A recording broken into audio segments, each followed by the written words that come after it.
जन स्वराज के सूत्रधार प्रशांत किशोर की पार्टी आगामी बिहार विधानसभा चुनाव में पूरी तरह से राजनीति मूड में उतर चुकी है। भोजपुरी के पावर स्टार से आनंद मिश्रा की मुलाकात होती है। आनंद मिश्रा बोलते हैं कि आपको भारतीय जनता पार्टी का मोह छोड़िए और आप जन स्वराज पार्टी के दामन थामिए, उसके बाद मैं आपको क्या करूंगा वो मुझे छोड़ दीजिए। ऐसी बातें निकल के सामने आ रही है कि जन स्वराज के सूत्रधार प्रशांत किशोर के सबसे करीबी कहे जाने वाले पूर्व आईपीएस आनंद मिश्रा, जो बक्सर लोकसभा चुनाव लड़े थे और वहां पर उनको हार का सामना करना पड़ा, उसके बाद से जन स्वराज का दामन थामे और जन स्वराज के दामन थामने के बाद प्रशांत किशोर ने उनको बड़ी जिम्मेवारी दी है। उसके बाद प्रशांत किशोर के सबसे अहम भूमिका निभाने वाले आनंद मिश्रा भोजपुरी के पावर स्टार पवन सिंह के पास जाते हैं और उनसे मुलाकात करते हैं और आगामी बिहार विधानसभा चुनाव में उनसे मदद मांगते हैं। कहते हैं कि आपके जैसे लोग यदि हमारे पार्टी में रहेंगे तो पार्टी और बिहार में एक नई कीर्तिमान हम लोग रचने जा रहे हैं।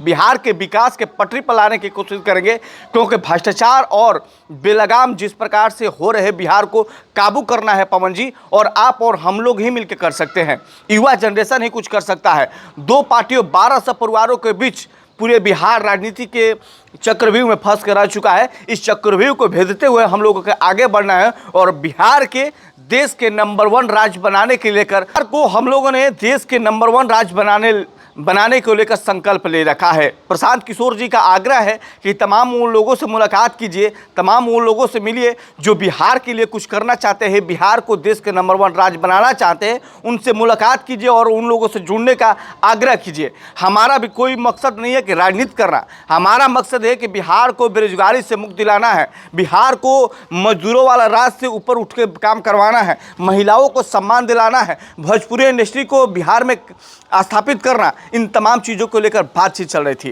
क्योंकि भोजपुरी के पावर स्टार पवन सिंह जब चाह देंगे कि बिहार में भोजपुरी इंडस्ट्री आ जाए तो कोई दुनिया का ताकत रोक नहीं सकता है। प्रशांत किशोर आपके साथ है, मैं आपके साथ हूं, बस आपका एक मार्गदर्शन चाहिए कि भोजपुरी इंडस्ट्री बिहार में कैसे स्थापित होगी। प्रशांत किशोर से आनंद मिश्रा की लंबी मुलाकात होती है। उस मुलाकात के बाद आनंद मिश्रा के और पवन सिंह के बीच की जो लंबी बातें चल रही थी, उस बातों में से निकल के कुछ सामने आया है कि पवन सिंह जन स्वराज पार्टी के दामन थामेंगे, बिहार विधानसभा चुनाव को मजबूत करेंगे, उसको लेकर बातें चल रही थी। इससे पहले धनंजय सिंह और पवन सिंह को लेकर एक वीडियो सोशल मीडिया पर वायरल हुआ था कि धनंजय सिंह एक नई पार्टी बनाने जा रहे हैं, जिसका कमान भोजपुरी के पावर स्टार पवन सिंह को बिहार में मिलेगा और धनंजय सिंह को कमान उत्तर प्रदेश संभालेंगे।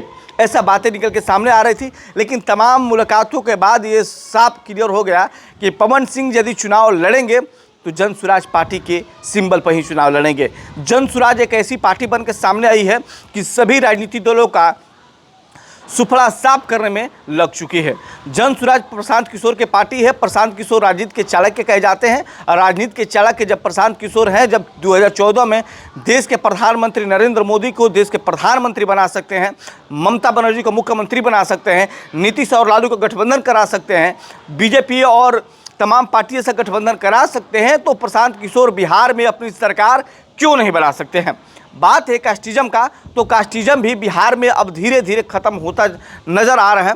प्रशांत किशोर को लेकर कई प्रकार के सवाल भी चल रहा था, लेकिन जब भोजपुरी के पावर स्टार पवन सिंह प्रशांत किशोर जन स्वराज का आनंद मिश्रा का हाथ थामते हैं तो बिहार में एक नई इतिहास लिखी जाएगी। आगामी बिहार विधानसभा चुनाव में जिस प्रकार से पवन सिंह से उम्मीद की गई है, यदि पवन सिंह जन स्वराज का दामन थाम लेते हैं तो आगामी विधानसभा चुनाव में पवन सिंह और जन स्वराज मिलकर, मुझे लगता नहीं है शाहाबाद हो चाहे ऑन रेंज हो, जहां से जन स्वराज पार्टी का कोई सीट नहीं निकल पाएगा, क्योंकि पवन सिंह ने साबित कर दिया कि मैं ही हूं पावर स्टार।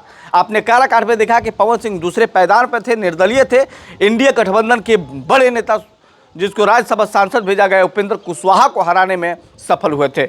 यदि प्रशांत किशोर के साथ पवन सिंह की टाइमिंग बच जाती है, मुलाकात सही से हो जाता है, बातचीत हो जाता है, दो चार मुद्दे, उस मुद्दे पर यदि प्रशांत किशोर और पवन सिंह बैठ के आपस में बात कर लेंगे तो आगामी विधानसभा चुनाव में प्रशांत किशोर के पार्टी से कुछ सीटें लाने से कोई रोक नहीं सकता है। अब देखना है कि पवन सिंह जन स्वराज पार्टी का दामन थामते हैं या फिर औपचारिक मुलाकात तक ही रह जाती है।